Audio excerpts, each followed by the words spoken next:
할렐루야. 거룩하고 복된 주일입니다. 오늘의 말씀은 신약성경 요한복음 16장 1절부터 16절에 있는 말씀입니다. 봉독해 드립니다.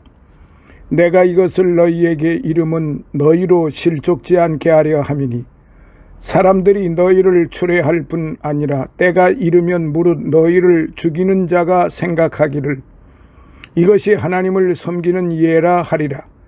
저희가 이런 일을 할 것은 아버지와 나를 알지 못함이라.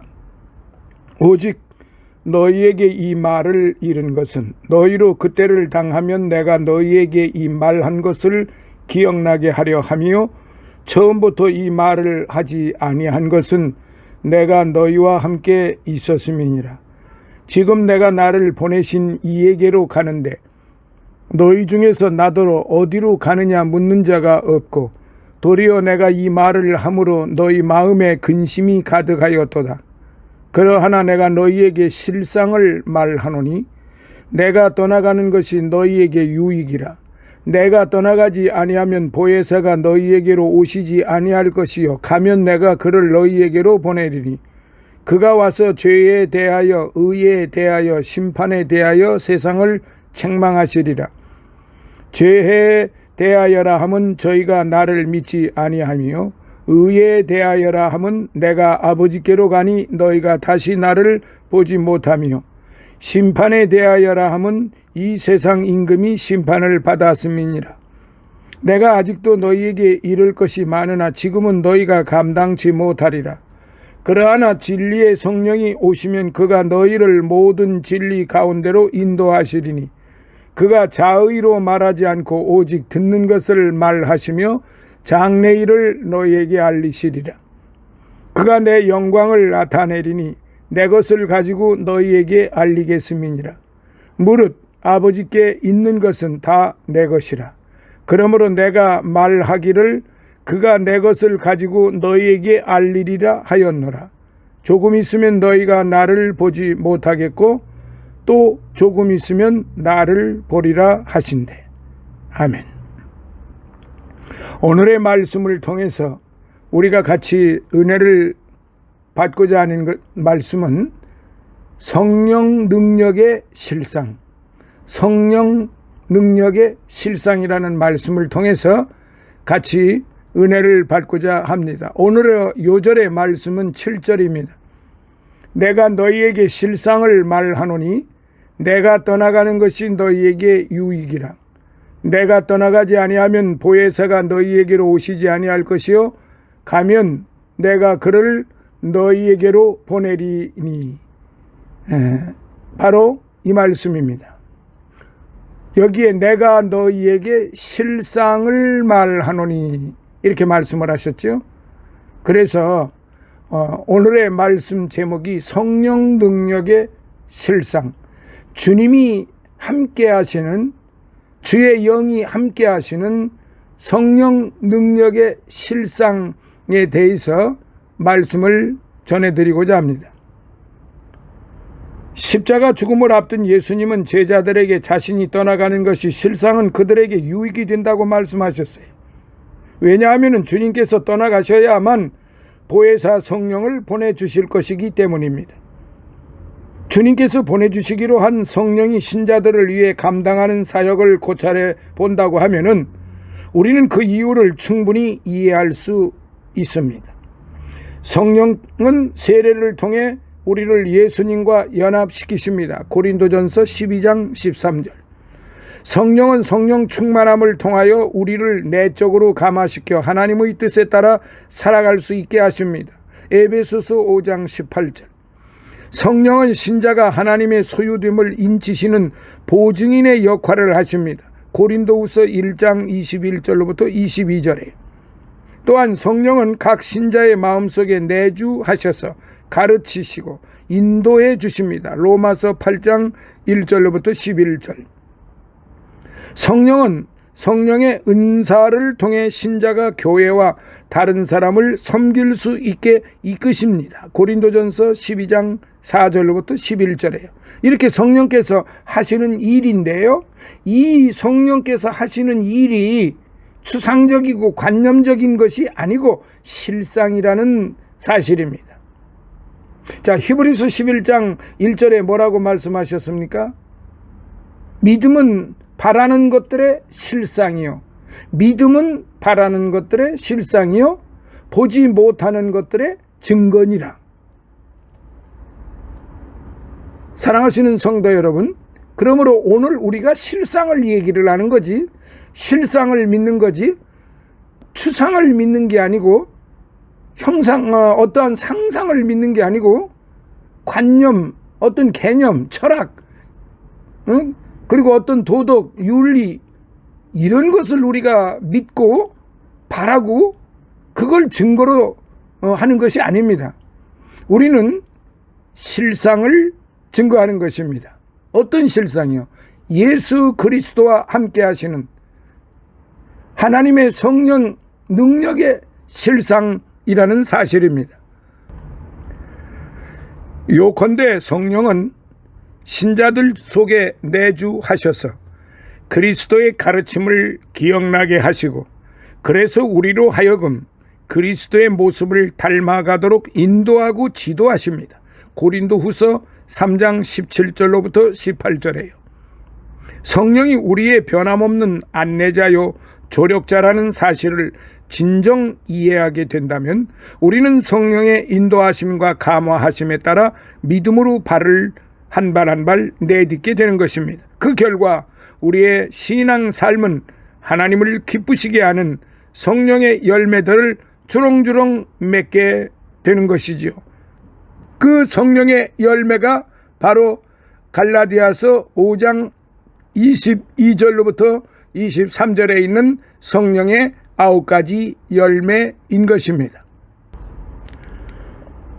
그 말씀은 곧 이러죠. 오직 성령의 열매는 사랑과 희락과 화평과 오래 참음과 자비와 양선과 충성과 온유와 절제니 이 같은 것을 금지할 법이 없느니라. 그리스도 예수의 사람들은 육체와 함께 그 정과 욕심을 십자가에 못 박았느니라. 바로 성령의 9가지 열매입니다. 우리는 성령 능력의 실상을 통해서 성령 능력의 9가지 열매를 맺고 살아야만 하는 것입니다. 그러므로 오늘 우리는 기도를 이렇게 해야 됩니다. 오 성령님이시여, 오 주님이시여, 진리의 영이신 성령님은 성경의 진리를 옳게 파악하도록 우리를 도우십니다. 참으로 성령님은 우리가 필요로 하는 생명과 구원의 길을 가르쳐 주십니다. 오 진리의 성령님이시여, 저희들을 가르치시고 구원의 도를 깨닫게 하소서. 저희를 인도하시고 생명길로 걷게 하소서. 아멘. 이런 기도를 우리는 드려야만 하는 것입니다.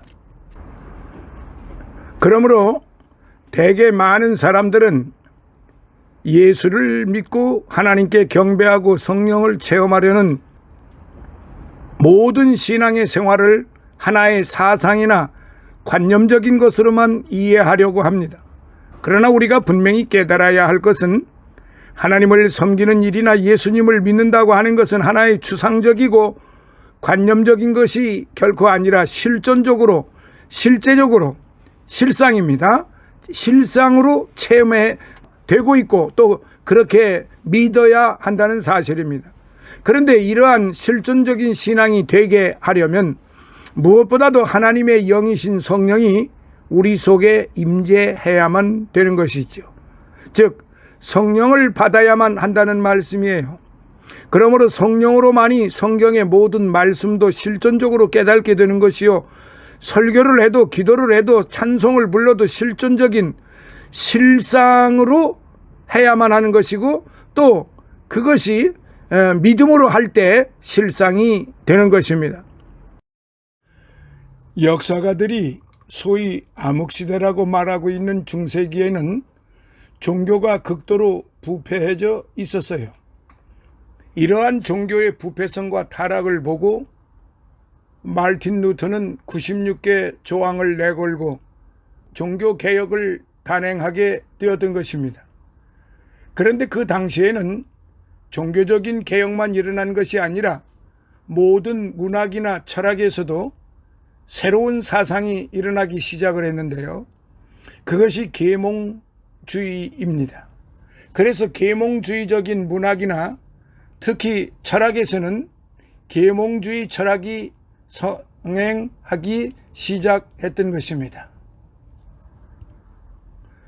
그때부터 계몽주의자들은 인간의 이성과 자유를 강조하면서 인간은 신으로부터 해방되어야 한다고 주장하게 되었지요.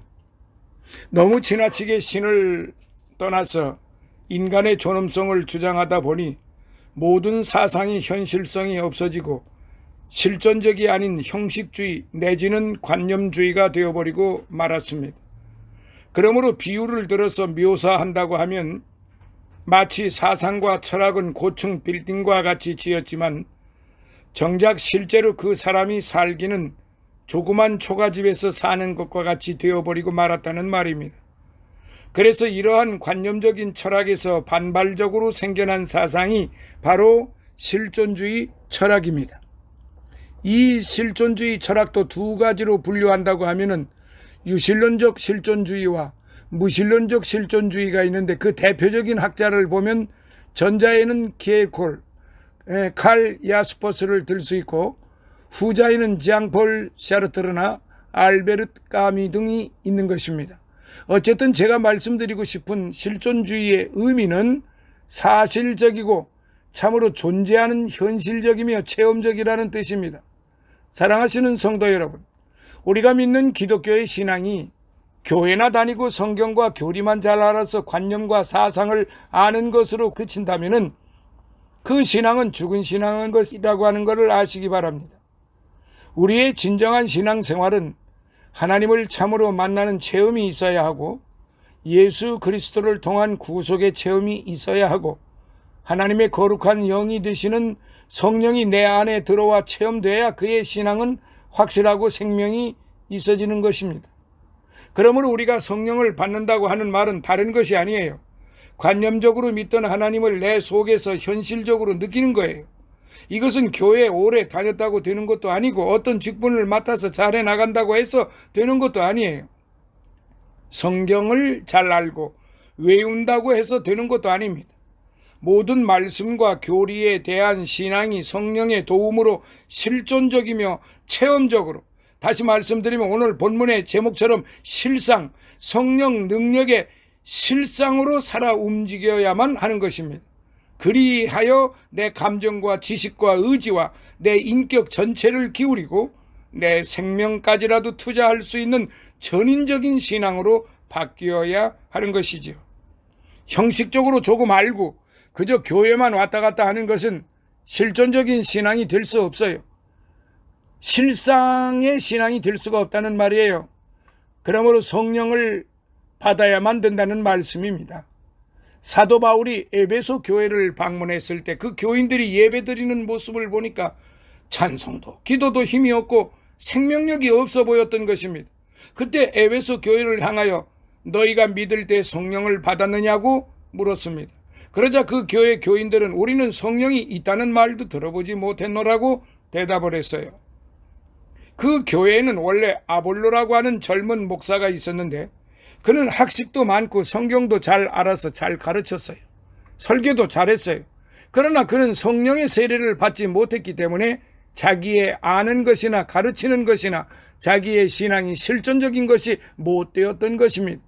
이 광경을 본 사도 바울은 안타까운 마음으로 설교를 하고 교인들을 붙들고 간절히 안수 기도를 드렸는데 모두 성령을 받아 방언도 하고 예언도 하고 은혜를 충만히 받아 실존적인 신앙이 되었던 것을 볼 수가 있습니다.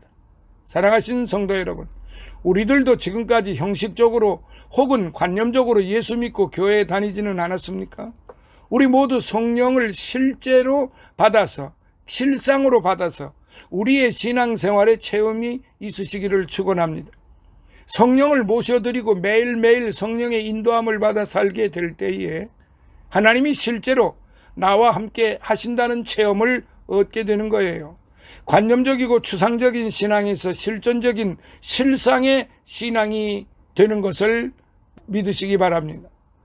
어떤 사람은 말하기를 성령이 아니고서는 예수를 주라고 시인할 수 없다고 했는데 무슨 성령을 또 받으라고 하느냐고 하면서 성령을 받으라고 강조하면 그것을 셔머니즘이라고 비웃어버리는 사람을 많이 보게 됩니다. 그러나 분명코 사도 바울은 사도행전 19장 2절에 너희가 믿을 때 성령을 받았느냐라고 말씀하고 있어요. 베드로와 같은 제자는 예수님을 향하여 주는 그리스도시요 살아계신 하나님의 아들이라고까지 신앙 고백을 한 사람이지만, 그런데도 부활하신 예수님은 제자들을 만나셔서 성령을 받으라고 말씀하셨어요. 예수님의 제자들이 체험이 없었다고 하면 하루에 3,000명씩이나 회개시키는 능력도 없었을 것이고 순교할 신앙의 자세도 못 가졌을 것입니다.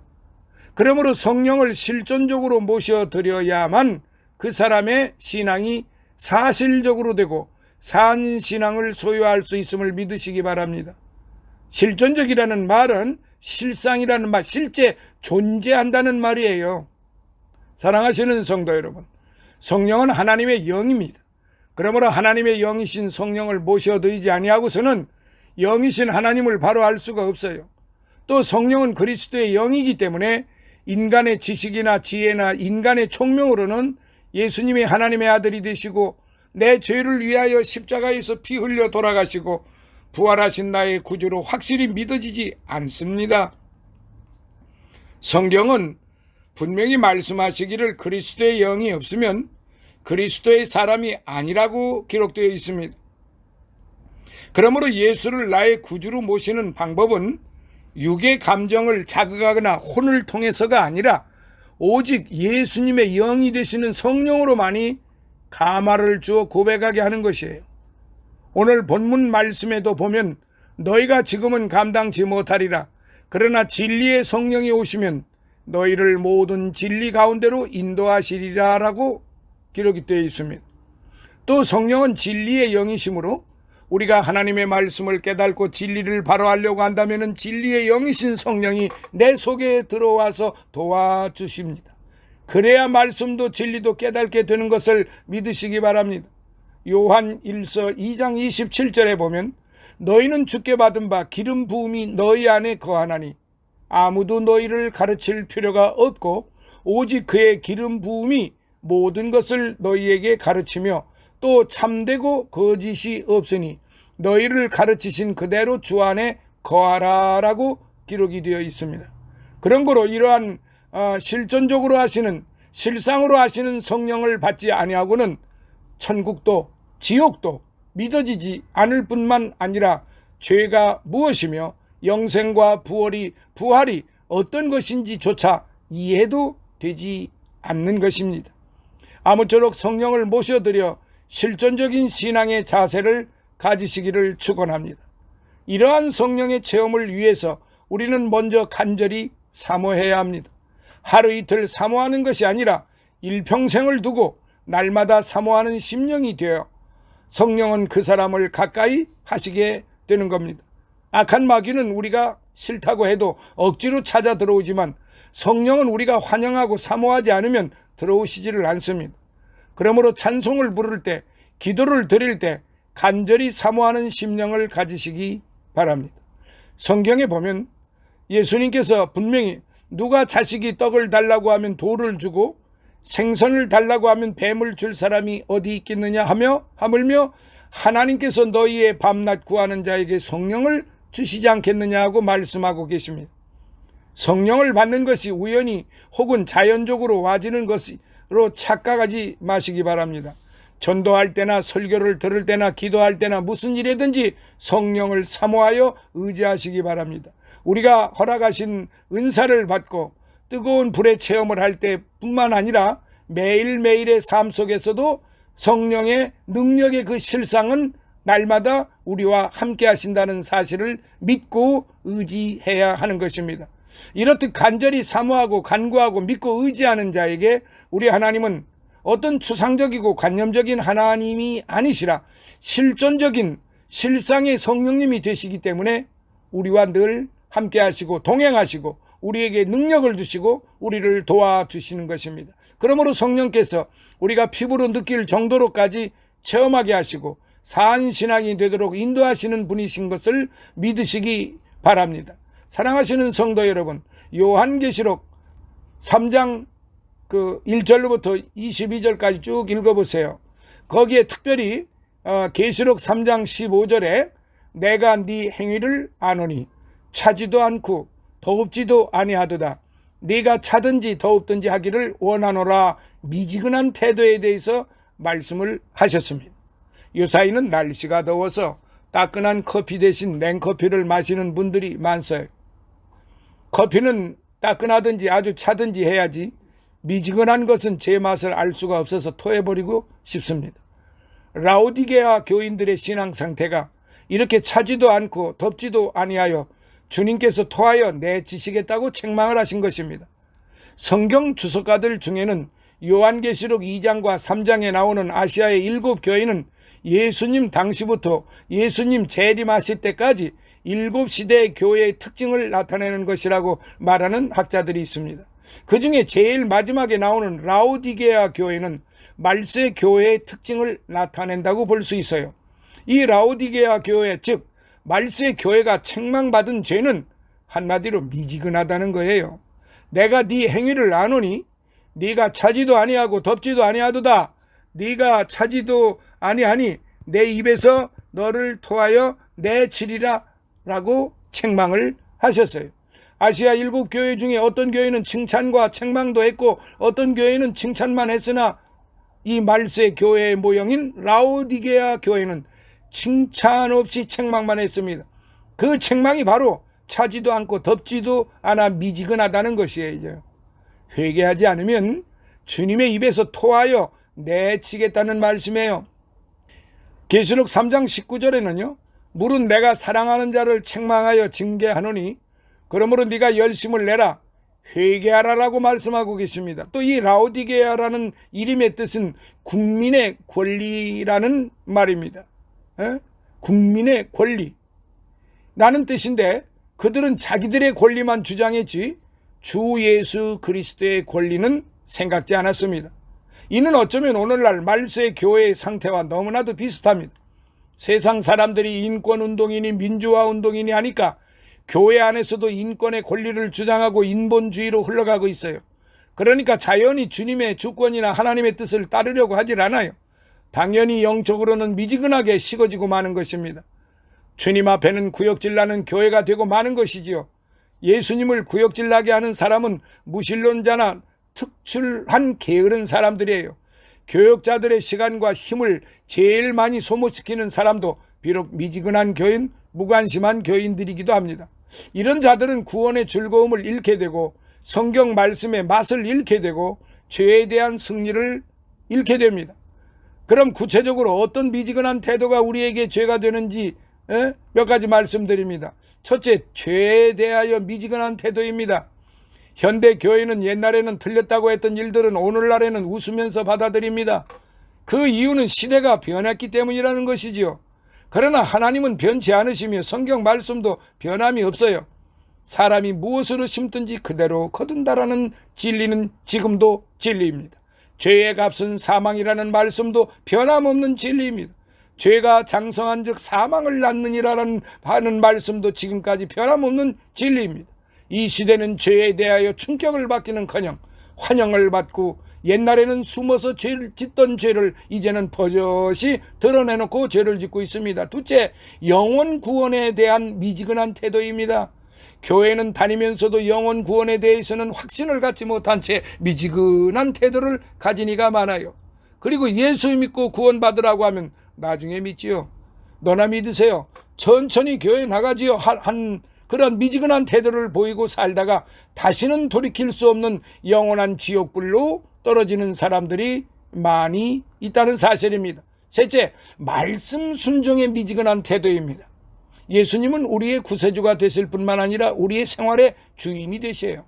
성경에서 우리는 주님께서 우리에게 무엇을 원하시고 어떤 것을 해야 하는가를 배워야 합니다.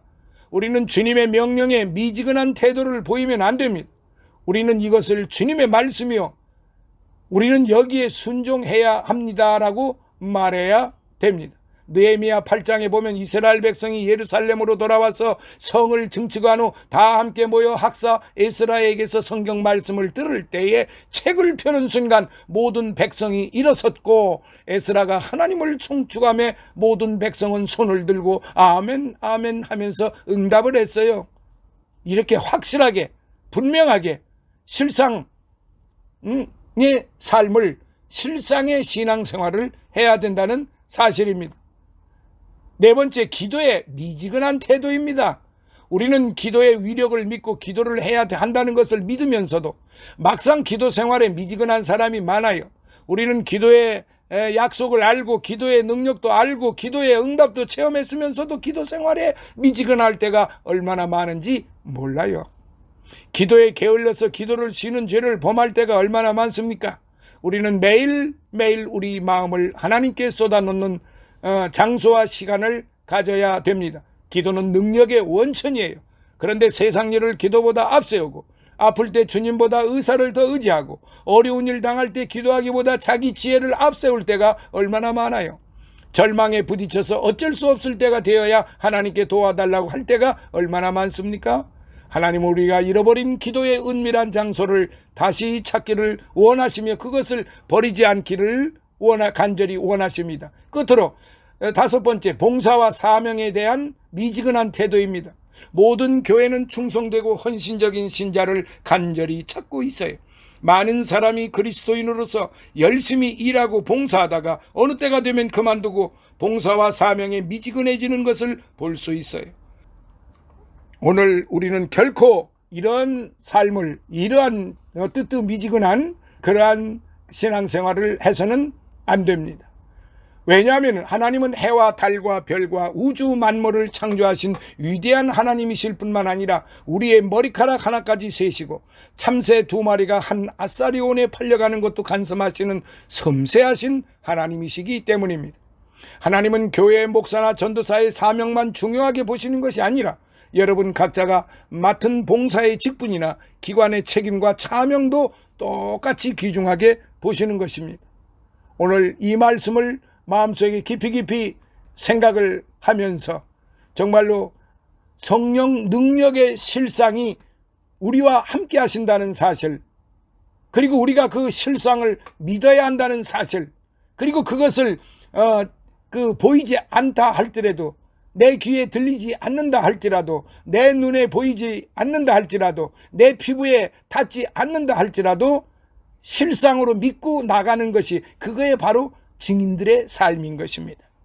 그게 증거예요. 남들이 볼 때 우리의 생활 속에서 참된 종교가 무엇인가를 보여줄 수 있게 되기를 바랍니다. 우리가 모두 다 목사나 전도사가 될 필요는 없습니다. 그러나 우리가 맡은 직분에 충성할 필요는 있습니다. 우리는 우리를 위해 목숨을 버리신 주님께 충성하는 것이, 그게 바로 실존의 삶, 실상의 성령 능력에 충만한 삶이 된다는 사실을 잊지 마시고, 하나님 앞에나 사람 앞에나 부끄러움이 없는 정말로 실상의 삶을 살아가는 성도들이 되시기를 예수님 이름으로 축원합니다. 아멘.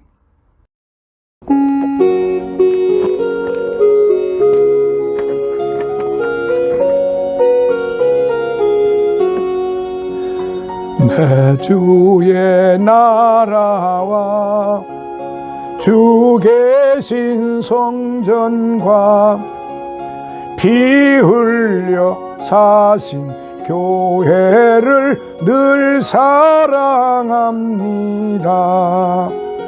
내 주의 교회는 전성과 같아서 눈동자같이 아끼사 늘 보호하시네.